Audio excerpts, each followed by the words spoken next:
training to become an official Rotary District Governor. However, there's just one more question for you to answer. What kind of a Rotary leader are you really going to be? Google lists over 4 million entries on leadership, but I don't believe there's one description of a Rotary District Governor. Oh, there's so many different styles of leadership. However, your job of leadership is leading a group of Rotary volunteers. Now, what's a successful leadership style of a successful Rotary governor? Now, a district governor won't survive very long using the leadership style of a top sergeant. No matter how much you try, those club presidents will never line up for marching orders. A district governor will never be very effective using the leadership skills of an animal trainer whose tools are a whip and a chair.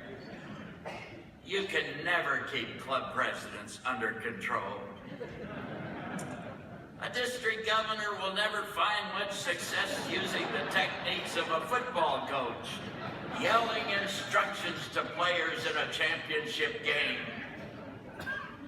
No, the skills of a successful district governor working with volunteer Rotarians requires special consideration and some personal skills.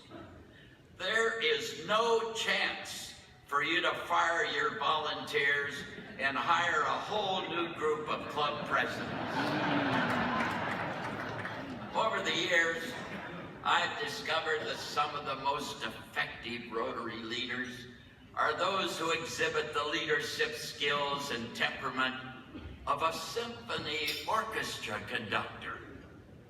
Just as your district leaders and club presidents are composed of a whole variety of men and women with unusual abilities and special interests and many experiences, a symphony orchestra is also composed of many distinct units, unique individuals, varying skills, different abilities. Now over here is the orchestra string section, composed of violins and cellos. I would compare them and your those Rotarians in your district, well, they're the important members of your district, but often they're rather high-strung, and frequently they need tuning in to the issues at hand, since they're the ones that carry the theme of the year. And then over here, this is a section of a woodwind section, you know, the clarinets and the oboes and the bassoons, which have a wide range of instrumental talent to cover the entire musical score. In Rotary, the woodwinds might be the quiet members of your leadership team who are perfectly willing to take on the high and the low notes of the performance. But once in a while, you'll hear a squeak or two from that section.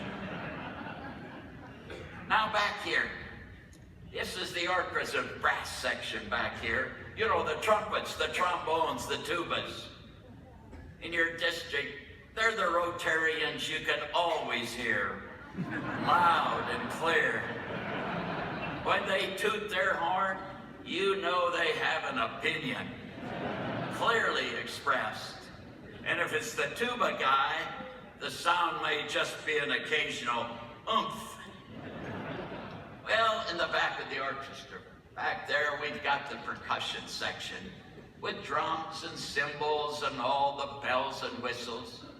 I suspect every Rotary club and district has a percussion section. They beat the drum with their pet projects. They use a drum roll to announce their arrival. You can't miss the percussion section in any club. Then, in every orchestra, there's got to be those who work behind the scenes, the stagehands. They place the risers and set out the chairs, handle the lighting and the sound effects. In a Rotary Club, these are those faithful members. Members you can always count on. They're always ready, they seldom complain, and they're often sergeant at arms or aides to the RI President's representative. Then, there's the actual performance of the concert, which is the end product of hours of practice, endless rehearsal, thoughtful preparation. In your district, that's your district conference. It's the showplace of the very best you have to offer. It becomes the major production of the year. Frequently, there's another group attending the symphony, the music critics.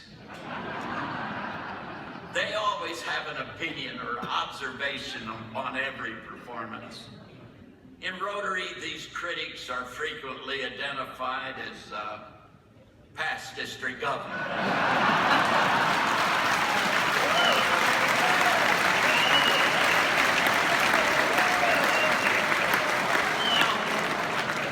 Just as your symphony orchestra is made up of these different instruments, different players, you find the same differences, interests, and abilities in the club leaders in your districts. Your job is the same as the symphony maestro, who uses leadership skills to bring together the strings and the woodwinds and the brass and the percussion units into a symphony of beautiful music. What kind of leadership will it take? What kind of leadership and management skills will you need to bring together the Rotarians of your district to create the concert that you will be directing during 2016-17? Let's look at some of the skills of the symphony conductor. First, he or she is prepared. The conductor knows the music being performed, and we say he or she knows the score. The conductor continues to learn, practices every day to be a better leader. He or she is aware of all the notes and the symbols and the marks on the score, and to bring out the best of each performer. Yes, the conductor is prepared and prepares all the musicians to be the best they can. And then he listens. The maestro listens all the time. The conductor hears the slightest tunes, which ones are out of key. They listen to the unique combinations of sounds, and he seeks the best. Yes, the conductor is a listener. And third, he shares, or she shares. The symphony conductors are constantly sharing their experiences and giving instructions based upon their training and knowledge. The music leader creates the tempo, the volume, puts personal feeling into the music. Yes, the conductor must be a sharing person. And fourth, encourages. The great symphony maestros encourages each one of the musicians, recognizes the one with the acceptable performances of each musical section. He or she brings up this group, tones that group down as they interpret the entire composition. At every performance, the conductor may take a bow, but always recognizes the entire orchestra and always gives tribute to this soloist and that soloist. Yes, the successful conductor encourages and recognizes all the players. Fifth, develops. Every symphony musician is seated by levels of performance, and the conductor is constantly developing the musicians to move up to the first chair. As you know, here's the first violin player. He's the concert master and sits in the chair nearest to the conductor. And in each section, the maestro is developing the players to enhance their musical talents and moving to higher levels of performance. And 6, performs. The final achievement of any orchestra is the performance. The performance for the enjoyment of all. All the diverse parts come together in performing a beautiful concert. And there's where the conductor's skills are on public display. All of the musicians under the direction of the maestro makes the concert their finest hour. The interesting thing is that these 6 leadership skills of the symphony conductor are almost identical to the leadership styles of a successful Rotary district governor. Without the orchestra, the conductor has nothing to lead. Likewise, without willing and dedicated club and district volunteers, who else does a governor have to lead? How are you going to relate to these tasks of leadership? First, the successful district governor is carefully prepared. In your district, the governor is the one who is well aware of all the plans and goals of the Rotary International President John. The governor is well aware of the policies, the bylaws, the customs of Rotary within his or her district. The governor is prepared to give a year of committed leadership. And the great governor is prepared to bring out in the district volunteers more than any one of them ever expected they could achieve. Next, the successful district governor is an excellent listener. Governors who listen more than talking, will usually be the better leaders of their district. And as you listen, you'll become aware of the strengths and the weaknesses which should be addressed. It's amazing what you can learn when you just listen. The governor who listens and becomes aware of the issues within the clubs will always be better prepared to take effective action. Then the successful district governor shares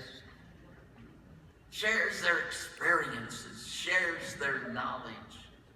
Most governors have experiences in service projects and club activities and the Rotary Foundation and youth programs, which can be shared with the presidents and the district committees.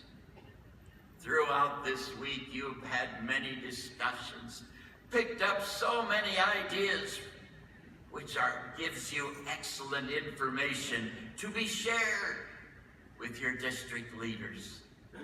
Yes, an effective governor will share thoughtful and friendly advice with all the club and district leaders. And next, the successful district governor gives encouragement and recognizes good work. Well-deserved recognition is one of the most effective forms of motivation. A public word of appreciation, a short note of thanks, is a vital part of the governor's leadership tasks. Be generous with your encouragement. Be sincere with your praise. Put the spotlight on the achievers and seldom on yourself.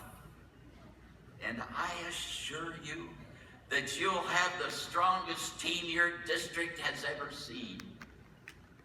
You see, public recognition and encouragement is the finest demonstration of a governor's thoughtfulness and gratitude for excellent performance. Then, the successful district governor will develop new leaders to build a stronger district for the future. Each year, new Rotarians need to grow and blossom into future leaders. A district governor is just in the ideal position to observe, discover, develop the future leaders of your district. Oh, so many Rotarians have latent skills, unknown talents, hidden abilities. These must be nurtured and given a chance to develop into the Rotary leaders of the future. And finally, that effective district governor will be evaluated by the final performance of his or her district. The district conference. That's the ultimate concert of achievement in which you'll be evaluated. The real maestro doesn't refer to my or I or my performance, but rather we are, in referring to the success of each composition. All of your skills of leadership will be publicly demonstrated at your district's annual conference. The judging of an orchestra's performance is not the single toots of the tuba player or the squeaks of the second violin. It's the evaluation of the conductor's ability to bring all the parts together as seen under the microscope of excellence. Here is your display, a display of your excellent leadership.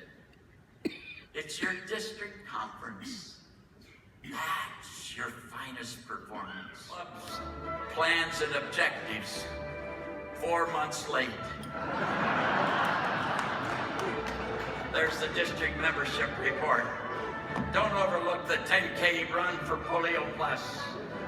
Oh, get in touch with President John's representative to your conference. Oh, do you feel the power of the music? Can you feel the crescendos, all the activities? The volume is picking up. More and more special visits. Your spouse is telling you to start packing for the Atlanta convention. More committee meetings, notes of appreciation, Paul Harris recognitions, district conference details, more coordination with the governor-elect and the governor nominee. You can feel the pulse of the music in your entire body. The notes are coming faster and faster and faster, and the music consumes every ounce of your energy. And as the orchestra combines in the symphonic second climax to a building to a climax.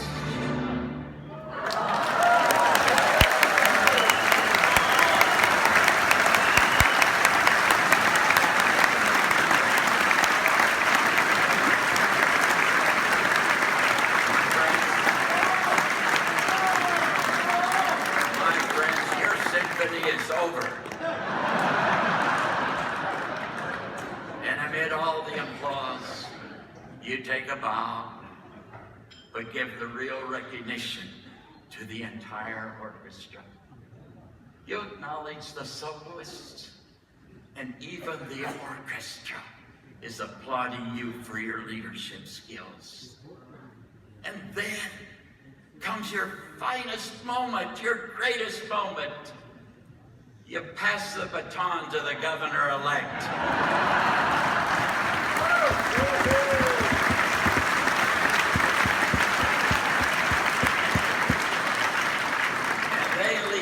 Symphony in the concert program. My friends, that's the cycle of Rotary. That's the task of leadership of a Rotary district. You've brought all together all these divergent parts of your district committees and your club presidents into the greatest performance, because you had this leadership skills of a superior maestro. The music, it still rings in the air. and you can say, we did it. But your district will know that they had selected a super governor as their leader. That, my friends, is great Rotary leadership. And it can be you, because you're the conductor. So go to it.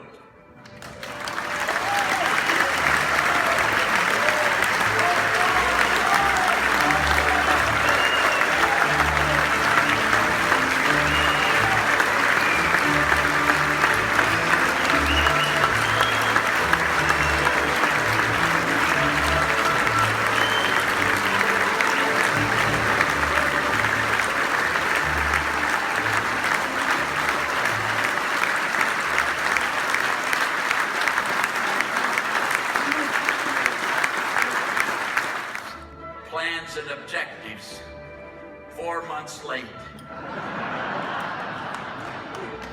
There's the district membership report. Don't overlook the 10K run for Polio Plus. Oh, get in touch with President John's representative to your conference. Oh, do you feel the power of the music? Can you feel the crescendos, all the activities? The volume is picking up. More and more special visits. Your spouse is telling you to start packing for the Atlanta convention. More committee meetings, notes of appreciation, Paul Harris recognitions, district conference details, more coordination with the governor-elect and the governor nominee. You can feel the pulse of the music in your entire body. The notes are coming faster and faster and faster, and the music consumes every ounce of your energy. And as the orchestra combines in the symphonic second climax to a building to a climax.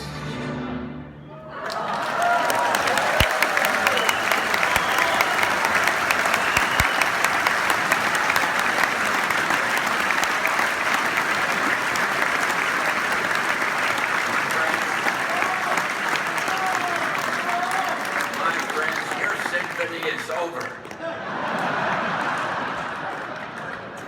Amid all the applause, you take a bow, but give the real recognition to the entire orchestra. You acknowledge the soloists, and even the orchestra is applauding you for your leadership skills. And then comes your finest moment, your greatest moment.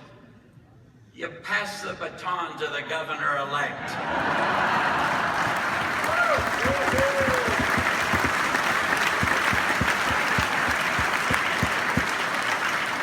And they lead the next symphony in the concert program.